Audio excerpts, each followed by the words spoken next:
Hello everyone, welcome to Homeschool Autism Life. My name is Jamie, and I need to right off the bat say sorry about last week. Our family caught the big C, which meant that I was out of commission, the kids were ill, my husband was ill, and there was just zero energy for making videos. But we're back at it, we're all doing well. I'm very thankful for how we kind of weathered through the illness.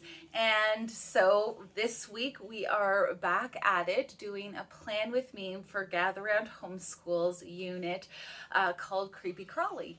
And I'm very excited about this one. This is our last unit of the year. I'm already planning and thinking about next year, but this year I was really excited to end on Creepy Crawly. It is finally spring in Alberta, Canada, and we are so enjoying just some nicer weather, some green out the window instead of white, and yeah, enjoying the fact that there are bugs out. I am trying to expand my children's love of the outdoors, as I have two children who are very much bees, even flies. Sometimes we run around screaming because they're going to eat us. And so with this unit, my hope is that it will just, instead of being all about the fear and of getting stung, which happened a few years ago already, perhaps it will ignite their interest in the fact that while there are lots of those bugs out, they're often doing different jobs. They're not out to get you. So that is my hope. That is my plan. So the first thing that I did to kind of get the kids involved and excited was I have been collecting on Gather Round Facebook page all of these lovely mamas who were sharing pictures of bugs, and I printed them all off, and I went and there we go. What I did was I took them and laminated them, and then what I did was hide them all over the house, and then they put them on this board. Now my plan is for us to actually add to them by adding labels of what they're called as we go through some of these. These are all very interesting bugs. Like there's one in particular, see if I can show you, that disguises itself as bird poop, which I think is pretty awesome disguise, if I do say so myself. There was this one, if you can see the top of its wings look like snakes. And so there's so many different adaptations that these animals or bugs have created, which I thought were excellent and awesome. But it was just a really fun activity that I did with the kids the first day that I introduced the Creepy Crawly unit. I hid them around my house, and they were so easy to kind of hide in places that used their adaptations. So if it was a black background, I hid it on a black fridge, and it was just fun. We ended up having like 3 or 4 that completely eluded us and myself, because I had like 48 of them, I think, or 49, and so I knew that there were some hiding, and it was just a lot of fun to go through the house and try and find where all of these bugs were. So it was pretty awesome. I've really enjoyed that, and anything that I could find that I was excited about, I wanted to share with my kids.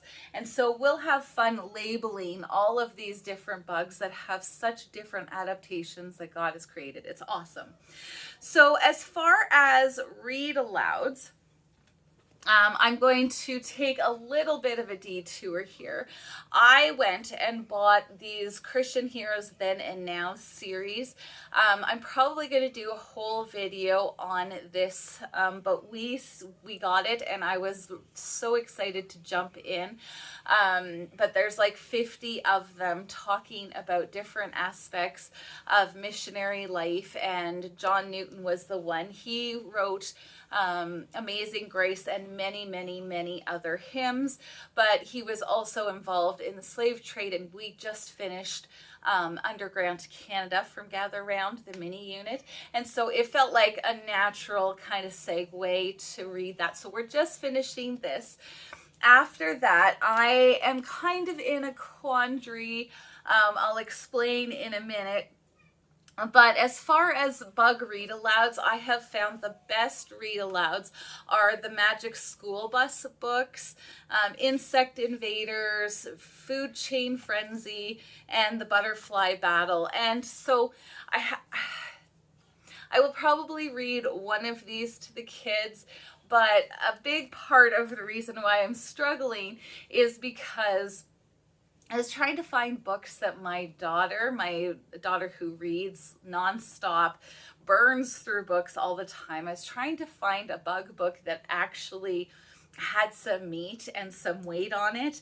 And the only one that I could find was Charlotte's Web, which is something I really wanted to do as a read aloud, but it was the only one that, I mean, it's not even that thick, but it was one that I was like, these ones are not a challenge for her at all.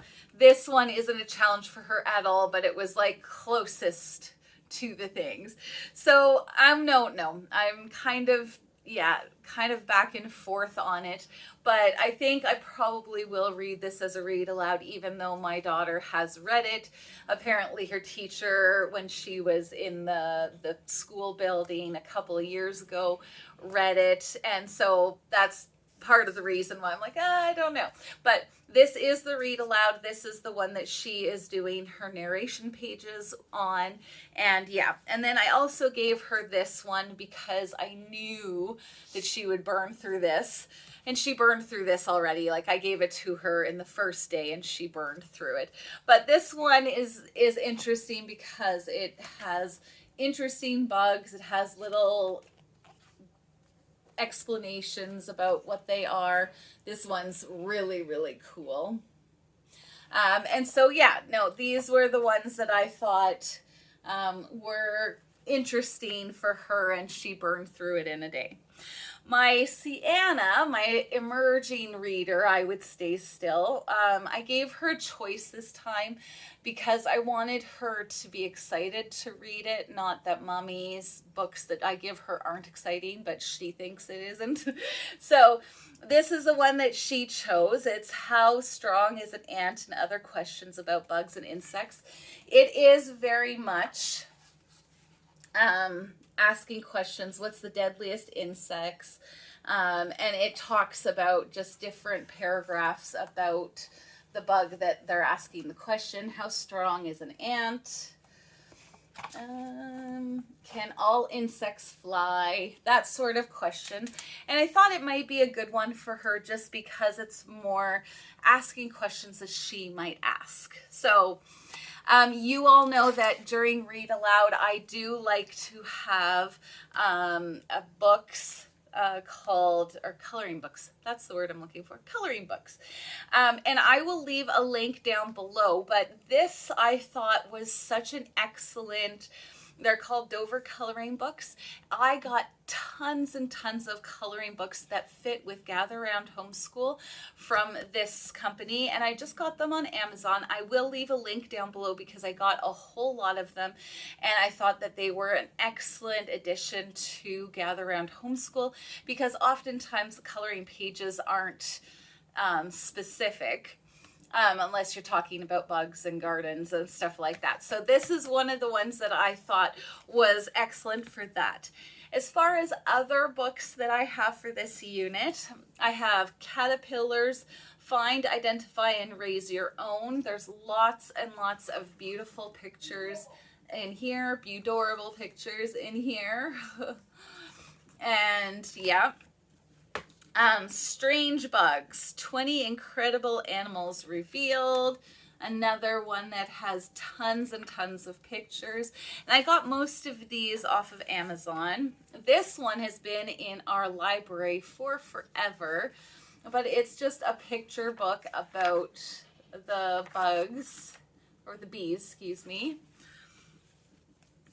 All right, the bug book. This one I think will be possibly a read aloud because it'll take us literally one sitting to read. But again, just beautiful pictures. Be adorable. Insects A through Z. And so these ones, again, lots of beautiful pictures. Be adorable. I'm sorry, I keep saying the wrong adjective. And this one is also one that I got. This one has some great pictures as well. But also some interesting little blurbs about them. All right, so those are the books that I put in our magazine rack. And then I like I said, anything that Gather Around Facebook group posts that has stuff to do with each unit, I usually have shared or put in my picture folder on my phone so that I can print them off. But there's a couple of little activities that I thought would be fun to do on Fun Fridays. So we've got little stick figures that are made. Some snacks that I'd like the kids to make that are bug-like, which is fun. And then these are, dear Ann, honey, I love you. These ones are made out of leaves and little berries and sticks. Same deal with these, which I thought were kind of fun, given that we now have leaves to make these things. And then this one isn't specific about bugs necessarily other than this one, but I thought life cycles might be one that we could do, and it again is just made out of things that you collect out of your garden and you glue onto the page. And then I can't remember, but I got this from Homeschool Compass, and I want to say that they were having like a free day or a sale, but I had saved it a long time ago and then printed this out. But they had an insect activity book, and they're just what is an insect, the life cycles, different types of bees. You do your own. Butterfly life cycle, and then you build your own. Label the parts of a ladybug, of a bee, an ant, butterfly, and then there's an insect crossword puzzle, scavenger hunt. You look for these outside, and then there's some flashcards. And so I thought that those were kind of cute. I'm not sure how much of this we will do because there's a lot of this same information in the Creepy Crawly book, but it was a cool idea as well. So then another thing that in Gather Around Homeschool, they tell each day to get a mason jar and fill up your mason jar with interesting facts that you learned in that lesson today. I didn't have mason jars, but I did have these Ziploc containers. And my daughters, I don't know if you can see that, my daughters have been adding color to their little strips of paper, but my other daughter has been making little bugs out of her little interesting facts. Which I thought was kind of cute. Don't ask me what these ones are. Maybe a caterpillar. I'm not sure. But I thought it was a cute idea, and I thought I would share it. And then last but not least, one of the things that I have been doing for quite some time is collecting bug carcasses, which sounds awful, I know. But we got a microscope this last summer, and so I started collecting little dead bugs in this little container. If I found one that was dead, so that we can look at them under a microscope. I think this, like a butterfly, a bee, or wasps, and just, I'm not going to pull out all of the dead bodies, but I've been collecting them in this little jar so that we can look things up underneath, look at them under a microscope. There we go, my brain. And then I did also collect this from our old shed. The occupants were no longer there, and so I was able to take this down safely, but I thought it would be really cool to see the wasp nest under the microscope as well. So that was my plan with me for Gather Round Homeschool's Creepy Crawly unit. I am so excited about just Gather Round Homeschool when it comes to just feeling renewed and excited about the next unit. It's so much fun to start off with a fresh new book. There's not that, like we're getting to the end of our math books, we're getting to the end of our, history program, we're getting to the end of different things. But with Gather Round, even though it's been a whole year and it's been a long year, having a new book to go through and new things to be excited about has been a wonderful thing about Gather Round Homeschool. I don't feel the doldrums of, okay, this is the final push. This is, yay, we get to start this unit, and I am so excited. And so I just wanted to share that for those of you who are like, I'm kind of nearing the end. Maybe this is a unit that you could do with your kids that just kind of freshens things up and makes it exciting again for the big push at the end of the year.